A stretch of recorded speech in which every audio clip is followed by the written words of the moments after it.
Vamos más allá de la noticia. Notimundo Estelar en FM Mundo con María del Carmen Álvarez.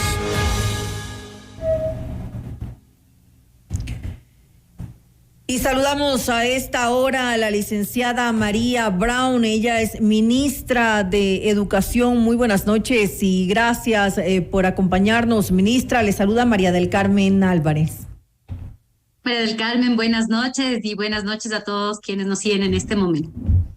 Ministra, sin lugar a dudas, la violación de esta joven estudiante ha causado pues indignación entre los ciudadanos. Afortunadamente, como lo dije hace un momento, ya ha sido detenido el presunto responsable. Sin embargo, el daño ya está hecho y ahora lo importante es ver qué es lo que se va a hacer para que esta situación no vuelva a ocurrir.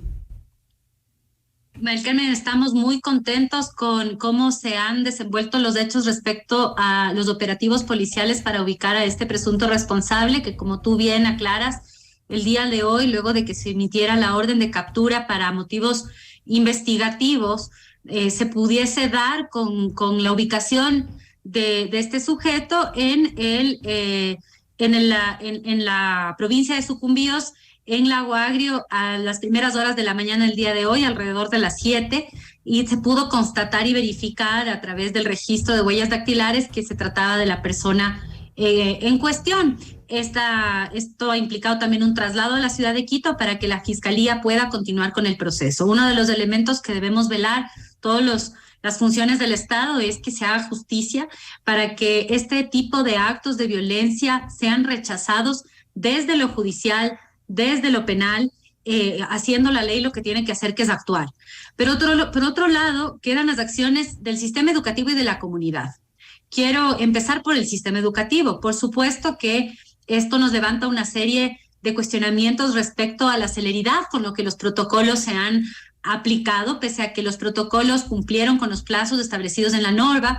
El mismo día, al llegar el estudiante a la institución educativa, menos de una hora después, se hizo un llamado al 911, acudió la policía, se activó el protocolo y se hizo la demanda o la denuncia ante la Fiscalía dentro del tiempo estipulado en la normativa, así como también el informe del equipo de psicología. Pero vemos que donde hubo una falta de empatía o de un proceso de seguimiento que sea el adecuado es en lo posterior, cuando hablamos de cómo reaccionamos frente al seguimiento y acompañamiento de las familias víctimas de este tipo de actos de violencia, cómo también los estudiantes no estaban informados o preparados, a lo mejor no por incredulidad o por normalización de este tipo de hechos. No fueron ellos desde el primer momento en el transporte que llamaron al 911. La primera llamada se da por parte de la rectora. Esto nos levanta también una alerta sobre cómo debemos trabajar con los propios estudiantes y la comunidad educativa, en que cuando seamos testigos o alguien se acerca pidiéndonos ayuda o haciendo una denuncia, actuemos. No nos quedemos simplemente conformes o ajenos a esta realidad que realmente nos debe movilizar a todos, no cuando ya haya sucedido el acto, sino incluso cuando vemos esos pequeños actos de violencia que pueden estar en nuestra cotidianidad, esos pequeños actos también de violencia basada en género, que puede venir con un comentario sexista dentro de nuestras familias, que puede verse en la relación de una pareja, y todos como sociedad debemos rechazarlo. Y por supuesto, trabajar en una mayor capacitación de los estudiantes en cuáles son estos protocolos, estas alertas tempranas para prevenir que este tipo de actos escalen, y finalmente ubicar también cuáles son las falencias dentro de los protocolos de actuación una vez que suceden, para que sean más rápidos, que sean más céleres y sobre todo que contemplen estos componentes sobre la empatía, el cómo actuamos, el cómo respondemos, no solamente para cumplir con la normativa, sino también para poder acompañar a las familias en un momento que es tremendamente difícil y muy doloroso. Ahora, usted nos hablaba al inicio de esta entrevista de que hubo celeridad de protocolos. Sin embargo, la familia de la víctima se quejó en su momento de cómo respondió el ministerio ante su denuncia, y habló de que hubo una respuesta tardía. ¿Qué decir ante esto? Es comprensible que la primera reacción de una familia ante estos actos y de la propia comunidad sea que no se hizo suficiente, no se actuó suficientemente rápido, porque es algo tan duro y tan terrible que obviamente todos esperamos que no solamente que se actúe rápido, sino que se evite. Hubiésemos deseado que esto no suceda y esto es comprensible. Hemos mantenido contacto permanente con la familia. El mismo día de hoy tuvimos una reunión en el Ministerio de Educación para garantizar la continuidad educativa del estudiante, continuar con las evaluaciones psicológicas desde el ámbito educativo, en coordinación con el Ministerio de Salud Pública y la Fiscalía. Y tenemos una, diría, fluida relación con las familias, lo cual nos ha permitido también avanzar en este acompañamiento de mejor manera, pese a que al inicio faltó este tema de empatía que te comento.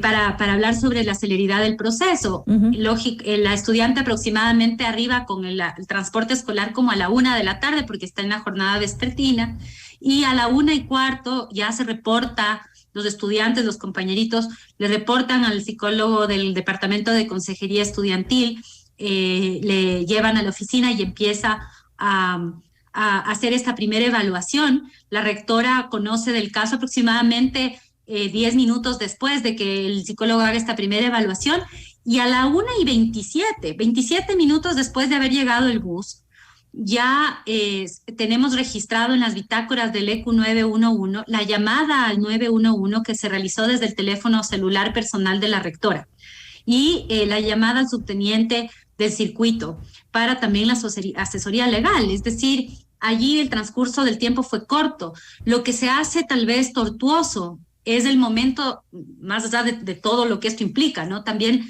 esa demora desde el inicio del proceso de traslado, del recorrido, hasta que el recorrido del bus culmina. Es ahí donde a lo mejor transcurre este tiempo que se puede hacer eterno cuando este tipo de casos se dan, y por eso esta reflexión que yo realizaba sobre no podemos esperar solamente que las autoridades actúen, sino todos como comunidad debemos proteger y aportar en estos procesos, denunciándolos oportunamente lo más rápido posible para que se active, en este caso, la DINAPEN y la policía. Ahora, en este caso, ¿quién es responsable de lo ocurrido? ¿Es el colegio responsable o tal vez la compañía de transporte que es la encargada directamente de la contratación de sus conductores? El responsable es quien perpetra este delito. Es la persona que ha sido aprendida o está en investigación. Pero también hay responsabilidades colaterales, obviamente, porque no hubo un control adecuado, ya sea por parte de la institución educativa o también de la compañía de transporte. No hay ningún control entonces. La compañía de transporte ha entregado pues la información que se solicitó para la investigación, y este tema de la culpabilidad o si existe algún tipo de encubrimiento precisamente forma parte de la investigación que la Fiscalía tiene que adelantar para determinar esta culpabilidad. En las contrataciones del transporte escolar es importante mencionar que el convenio o el contrato se celebra entre el Comité de Padres de Familia y una empresa de transporte, luego de que se realiza un proceso de concurso en donde se evalúan algunas propuestas de distintas compañías que presentan sus propuestas, y la autoridad de la institución educativa, en este caso son directores o rectores, son como testigos de este proceso de selección, y es allí en donde hay esta participación de la institución educativa como tal, y esto es lo que también debe ser investigado, ¿no? Si es que hubo siempre en estos procesos transparencia, si hay algún tipo de elemento que pudiese haber presionado hacia la selección o no de una u otra empresa, pero eso debe determinar en este caso la ley. Por parte del Ministerio de Educación, lo que sí se realiza son los procesos de investigación administrativos que aportan, digamos, al proceso legal, pero que tienen esta vía administrativa que sigue su curso a través de la Junta Distrital de Resolución de Conflictos, y a su vez determina responsabilidades y sanciones dependiendo de el caso, proceso que también está en curso. La Junta fue activada la semana pasada y está funcionando, y todavía no tenemos el informe definitivo de la investigación que se hace a nivel administrativo, que no tiene implicaciones judiciales o penales, sino que más bien es un proceso de auditoría o de veeduría, de regulación de procesos desde el ámbito administrativo que le corresponde al Ministerio de Educación y que la habilita la norma.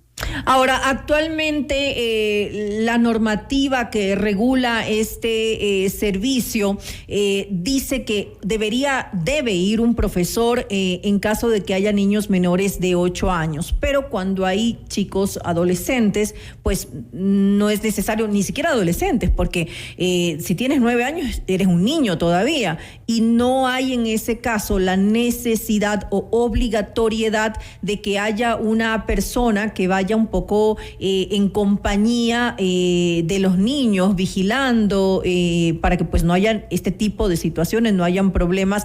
Eso no es una obligatoriedad al momento. ¿Va a ser? ¿Lo van a incluir?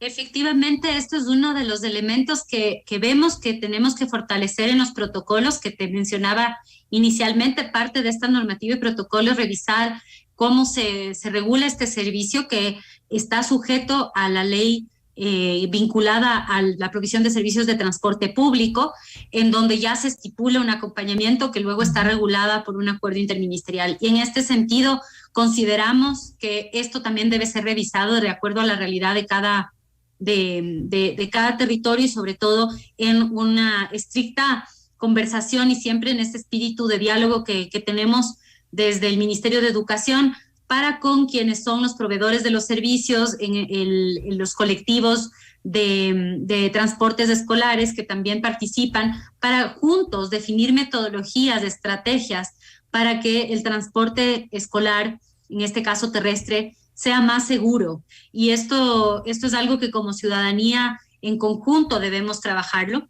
Pero yo vuelvo a esa reflexión que además de esta revisión de la normativa, de la responsabilidad de las autoridades, que sin duda es fundamental, es imperativo, es importante, es innegable, pero también llevarnos a esta reflexión, este caso de cómo actuamos el resto de la sociedad ante este tipo de casos, cómo actuamos de esta sociedad cuando vemos un maltrato de una persona en la calle, cuando está abusando verbalmente o físicamente de una mujer. Esto también debe entrar al debate de nuestros hogares, de nuestras familias, y no solamente entrar en esta discusión sobre las responsabilidades de la autoridad, que sin duda, como te decía, es fundamental e importante, pero que también debe ir acompañada de este otro ejercicio de cómo logramos desnaturalizar todo tipo de violencia en nuestra sociedad, cómo logramos que no solamente actuemos o reaccionemos una vez que estos hechos tan terribles se suscitan y se hacen públicos, sino que podamos todos actuar de manera coherente para prevenir que sucedan, eliminando estas acciones que están a veces al orden del día, que están en nuestro entorno, que a veces ni siquiera los identificamos y que con mucha frecuencia no las rechazamos, no las denunciamos, hacemos broma de aquellas acciones que son a veces un poco machistas, xenofóbicas, y esto debe formar parte de una conversación más de fondo en nuestra sociedad. ¿Cómo transformamos la actitud que tenemos en la sociedad, en la comunidad, ante este tipo de violencia y todos los tipos de violencia? Sin lugar a dudas, lo que usted dice es muy cierto. Definitivamente hay una corresponsabilidad de la sociedad para evitar que este tipo de situaciones se normalicen y además para prevenir de alguna manera a los niños, niñas y adolescentes de este tipo de situaciones. Sin embargo, ya lo decíamos hace un momento, sí existe por supuesto una responsabilidad de las autoridades que no hay cómo dejarla de lado, porque obviamente son los encargados de evitar que sigan existiendo casos de violencia sexual dentro del sistema educativo. Y yo hablo de esta responsabilidad, ministra, porque falta tal vez un tema de política pública. Debería de alguna manera existir un control, una supervisión, es decir, garantizar la prevención para proteger a los niños y adolescentes, porque también decir, bueno, el culpable es el que violó, el culpable es el que agredió sexualmente no es así. O sea, la responsabilidad viene desde arriba y desde arriba es tener claras políticas públicas para evitar y por lo menos prevenir que este tipo de situaciones se repitan en nuestra sociedad. Lo decía hace un momento, el que ya haya una obligatoriedad de que exista una persona adicional que vaya en los buses, porque obviamente es importante que haya mayor control, mayor vigilancia, que se analice también que haya más requisitos para quienes son los conductores, ministra, porque obviamente es gente que tiene acceso, que tiene contacto con niños y con adolescentes, y por la seguridad de ellos no puede ser cualquier persona con requisitos básicos. Así es, y esto es parte de esta revisión. Hemos estado también diseñando algunas estrategias, por ejemplo, con ANETA y con la Agencia Nacional de Tránsito para establecer algunos filtros de evaluación del personal, pero también ver dónde frecuentemente suceden los actos de violencia sexual en nuestro país. Y es una realidad que la mayoría de estos casos de violencia contra niñas y adolescentes, violencia sexual me refiero, sucede en las familias, en el entorno más cercano, por personas cercanas. Esta también es una realidad que debemos nosotros poner a la luz, y por eso yo hago tanto énfasis en el rechazar estas formas de violencia en todos los entornos, porque pese a que este caso, por más alarmante que sea, y lógicamente cada vida y cada persona que sufre este tipo de violencia es una tragedia, y no podemos dejar de pensarlo así. También tenemos que estar conscientes que muchas niñas, muchas jóvenes en nuestro país son violentadas sexualmente por personas que son cercanas a su entorno familiar, claro, muchas veces al realidad. interior de su familia, como violencia intrafamiliar, y por eso no podemos solamente mirar hacia afuera de las puertas de los hogares, sino mirar hacia adentro de las puertas de los hogares, mirar hacia adentro de las puertas de las comunidades, para que no abordemos el tema de la violencia sexual solamente en un entorno, en este caso el transporte escolar, sino que lo veamos en el espacio público, dentro del trabajo, dentro de las de forma integral, públicas, definitivamente. de forma integral, porque de lo contrario, de todas maneras, estamos actuando en una actitud más bien reactiva, y de lo que yo veo y te escucho, pues, y comparto este deseo de que más bien nos enfoquemos en la prevención. Así es. Y para que esto suceda tenemos que actuar de esta manera más integral. Ministra, ya debo finalizar la entrevista, pero me gustaría preguntar si de alguna manera va a haber un involucramiento por parte del Ministerio de Educación en cuanto a los lineamientos que se podrían manejar en los diferentes colegios, en las instituciones educativas, con el uso de mascarillas. Muchos planteles van a mantener el uso obligatorio de esta medida de protección a pesar de lo establecido por el COE Nacional.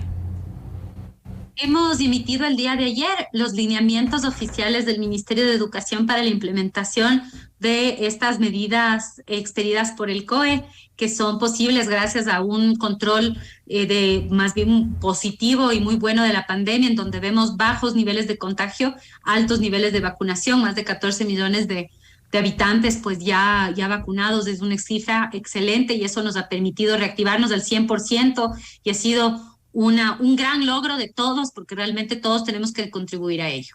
La primera medida es que continuemos vacunándonos, y no quiero dejar de hacer ese llamado a la comunidad. No nos descuidemos. Si ya nos toca la dosis de refuerzo, si nuestros hijos están vacunados con la primera dosis y no tienen la segunda dosis, vamos al centro de salud ahora que vamos a iniciar clases en régimen Costa, empezar el año lectivo con pie derecho y con todo el esquema de vacunación completo. Luego, las medidas contemplan, por supuesto, que en espacios abiertos haya mayor flexibilidad. En espacios cerrados se sugiere y se recomienda el uso de la mascarilla, pero finalmente quien tendrá la última palabra son las familias. Y el protocolo establece que las familias informen y pues decidan si consideran que sus hijos deben mantener el uso de la mascarilla en espacios abiertos, en espacios cerrados o únicamente en espacios cerrados, y que puedan tomar una decisión informada. Y si es que existe estudiantes que tienen, por un lado, enfermedades agravantes o vinculadas, pedirles que continúen utilizando la mascarilla. Y si cualquier miembro de la comunidad educativa presenta síntomas gripales, respiratorios, de cualquier tipo, puede a veces ser una gripe común, pero no importa. Si es que tenemos un síntoma, ser precavidos, hacernos los exámenes, no acudir a la institución educativa, sino ir a hacernos los exámenes. Una vez descartado el COVID, pueden asistir a la institución educativa si es que ya tenemos un diagnóstico negativo, pero mantener el uso de la mascarilla mientras tengamos los síntomas, porque incluso si es una gripe común, preferimos no contagiar a los demás. En todo caso, muchas instituciones educativas han decidido mantener de forma obligatoria el uso de la mascarilla para sus estudiantes. Le quiero agradecer a la licenciada María Brown, ella es ministra de Educación, por habernos acompañado en este espacio. Muchísimas gracias también. Buenas noches. Muy buenas noches.